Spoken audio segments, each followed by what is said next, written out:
6 years ago, Catherine and Sean set out to provide short-term foster care to as many children as possible. Instead, their very first foster child has become part of their family for long-term foster care. They also offer respite foster care to families in their fostering support group. Sausage and poppet is What fine. do you do? Fostering. Oh, that's your main. That's your main.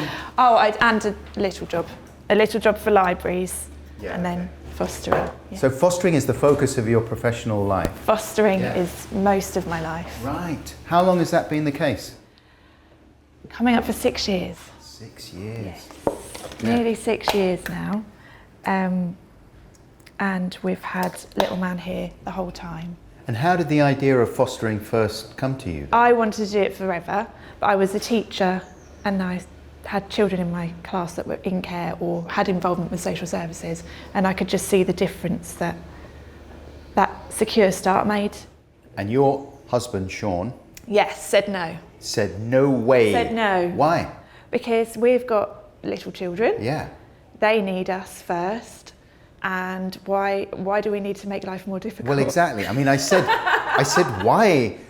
So as if it's like anyone would go, yeah, great, let's do that. But I think most people would think that the idea of fostering when you already have young children is so overwhelming that it would be such a shock, and it would be a shock to the house dynamic and to your relationship. How did that all work then? When did he change his mind? Well, for him, he said, wait until the children go to school and then we'll have another chat. Yeah. Then he would still said no. And then... Good technique. And then we went to rugby lessons, which Wills was having. And there was a boy there in foster care with his carers, and we got chatting to them. And after a few weeks, Sean said, do you know what? It's just a child. We're doing all this anyway. We're doing dinner and washing and days out. We're living that life already. We can just add another one in, can't we? Right. And then I jumped straight on that and went, great, let's make some calls. And then we did. So you have how many children? 2 birth children. Yeah. Wills is 13 and Evie's 10. So how old were they when you got your first foster kids? 4. Evie was 4 and Wills was 7. Okay, right. Yeah. So Evie was kind of too young to know what was happening, was she? Or No, she's really clued up. She was really up for it. Yeah. We waited till, Sean wanted us to wait until she went to school. And then when she started school, just the week before she started school actually, yeah. little man arrived. And how did you talk to her about it? We said that there were children who needed another place to stay, who needed help, who didn't have families like hers, and we would like to provide a house for them, and she said that that was great. How does she get on with her brother? Brilliant. Right. They get on so well. Most of the time. He has been here for a long time now, so he is just another brother. Was it plain sailing thereafter, or have there been times when it does become difficult again and you do have to have another conversation? I mean, presumably, if things got too much after the placement ended, then you could pause, right? Yeah, you can always pause. You can always go hold the beds, or you can just leave if you want to. There's always an option. But there's so much support in place to keep that placement stable. And we have had to use a lot of support. And we still do use the support. What kind of thing do you mean? So there are teams in children's services that come in and support us. We've got teams from family hubs that come in and support us with things like moving on to new schools and big changes in life.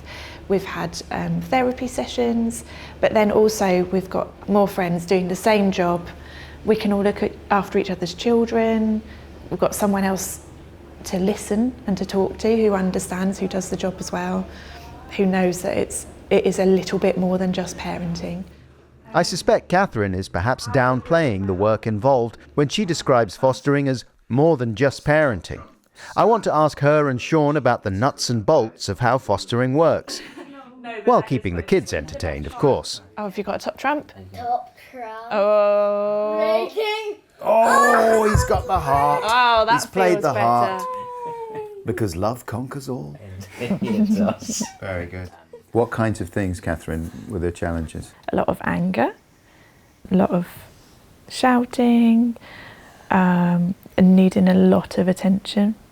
And did you know instinctively how to deal with those situations? No, and that's where your fostering training comes in to help you with those things.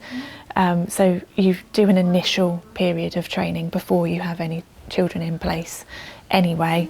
How intensive was that training then in the run-up? The most intensive bit was the pre-training bit where the social workers are coming around and interviewing you and analysing you and checking that you're suitable to be a foster carer. Right, okay. That was harder than the training. By the time we got to the training, we were just keen to learn as much as we could. I think by the time we hit the training, it made us realise having a child in your home is one thing, but having a child in your home and doing it well was something that we needed to work on. So that was what the training was good for. Just ideas about how you're going to help them settle, how you communicate, how you establish how your household works. That's good, man. That looks good. Let's go this way. While Catherine deftly takes care of sword repairs, I want to ask a question I guess many potential foster carers might find unsettling. How do things operate with a foster child's family? So he doesn't have any real memories of his life before, does he? No, but he still sees all his family. Okay. Yeah, still sees them every 6 weeks. Oh, yeah. So how does that work? Is that strange for you guys, or...?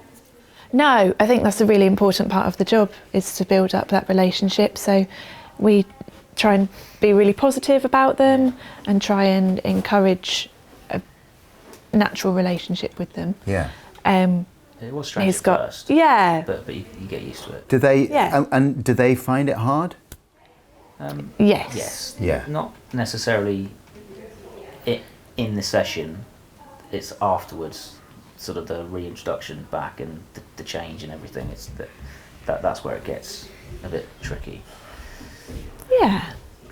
But I would say where we're at now, after all this time... Or you help me find it, but I can't find it. Do you Oh! want me to help you find the teddy? Yes. Yeah. Yes, please. I'll help you find the teddy. Sean's on teddy finding duty. Yes. It's become just his way of life. Yeah. So he goes off and he sees his family and then he comes back to me. And for them as well, they now know he's safe here. We do everything we can for him. They trust us now as well, and they know that we're doing our best for him. So it's just become very like an extended family. I think the thing that a lot of people would think about fostering is kind of what we were saying before, that home life is chaotic enough already. Why would you want to introduce extra elements of chaos and unpredictability when you don't have to? Oh, look at that. Because of this, then, you know, all children are a bit chaotic, and if you're doing it anyway, why not add another one? And then you get this, you get the smiles and the love and the play, and you get to watch them grow up and turn into lovely little humans. Right. Have a life that they wouldn't really have had otherwise. Yeah. Exactly. Do you want to see a Minecraft order from the game? Yes, please. Catherine and Sean are naturally suited to fostering. Their home provides everything a child needs: calm, security, affection, and fun with welcoming siblings. I'm not playing football with you. You're awful. You're clearly not a football guy. This is an idyllic Dr. Dolittle style family scene here. Do you think some of your friends think that you think you're like super parents? No. Some of them do say that a lot about Catherine, that they admire how calm she is in certain situations and stuff. And I think that they do think that, a lot of them, actually, that like you're kind of like the pinnacle of... I mean, you must be house of pretty parent. good if you get approval from the council, right? You must like reach a certain bar. You've got to reach a bar of, can you look after these children and can you provide what they need?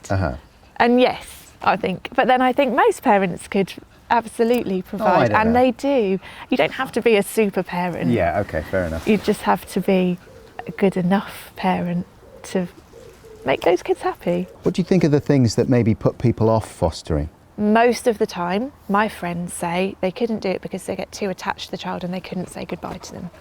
And I always say to them, then you're exactly the right person to do fostering, because they just need someone who is going to get attached to them and is going to love them. And yes, them moving on could be really hard for you as an adult, but they move on remembering you and remember that input you had into their lives, and with you as that like special bridging gap, hopefully, between them and a much happier life in the future.